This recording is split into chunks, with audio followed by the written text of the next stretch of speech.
Drum corps today feels like a Broadway show collided with a blockbuster movie. Thunderous brass, cinematic visuals, giant props, and sometimes even trampolines. But it wasn't always this epic.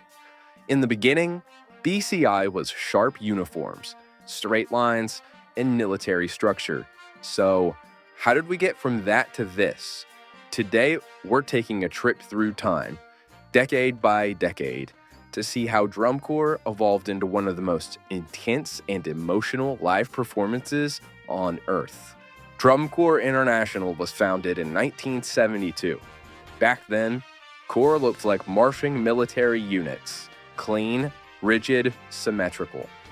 Most shows were filled with patriotic anthems, traditional marches, and classical charts. Movement was stiff and formal. You marched to impress, not to entertain. But even in that structure, change was brewing. The Medicine Scouts brought raw power. Phantom Regiment added flair and drama. It was still old school, but the spark for something bigger had ignited. In the 1980s, designers stepped up and flipped the script. Drill became more creative, using circles, rotating blocks, and new movement styles. The Garfield Cadets shocked the scene with complex, constantly shifting formations. Suddenly, marching wasn't just a skill, it was a canvas. For the first time, shows had flow, motion, and emotion. The focus shifted from just being clean to making the crowd feel something, and audiences, they were hooked. The 90s turned drum corps into a precision sport. Star of Indiana's 1993 show, Medea, is still talked about. Dark, raw, and artistically bold. Phantom Regiment brought emotion through sheer musical power. The Cavaliers dialed up athleticism with high-speed visual design. You weren't just watching performers, you were watching humans do the impossible. Every form, every toss, every note was a risk. This was drum corps as an art and as combat. The 2000s was the era of narrative. Designers weren't just building shows, they were crafting stories. One of my personal favorite shows, Phantom Regiment's Spartacus, made fans cry and made the judges cheer. The Cavaliers turned entire concepts into performances, from machines to samurais. Carolina Crown exploded onto the scene with brass books that sounded like movie scores.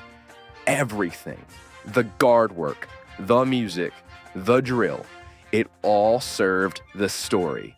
And every corps wanted to create that moment that their fans would never forget. Then came the game changers. Electronics, amplification, narration. Suddenly, the toolkit was endless.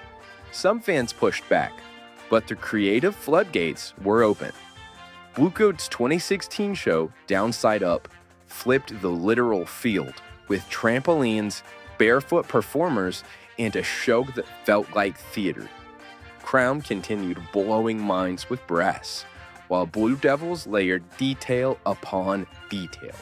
You could watch their show 10 times and still miss things. This wasn't just innovation, it was a revolution. Today, DCI is pure spectacle. Every show feels like a live-action movie with moving stages, layered sound, and characters you can actually follow. Boston Crusaders are designing with vision and fire. The Mandarins are turning emotion into motion. And the Blue Devils, they're still the blueprint, still setting the pace. You're not just watching music, you're watching full-blown storytelling in motion. This is where tradition meets theater, and it works. If you made it this far, comment "I love DCI" to show your support. So, how did BCI shows get so epic? It took 50 years of pushing boundaries, rewriting rules, and chasing the edge of what's possible. From Sousa marches to cinematic spectacles, the evolution never stopped, and it still isn't stopping. Tell us in the comments which era of drum corps you loved the most. Which joke blew your minds the first time you saw it? And if you want more breakdowns, stories, and marching madness, hit that subscribe button and join the Marching and Melody community. We're just getting started.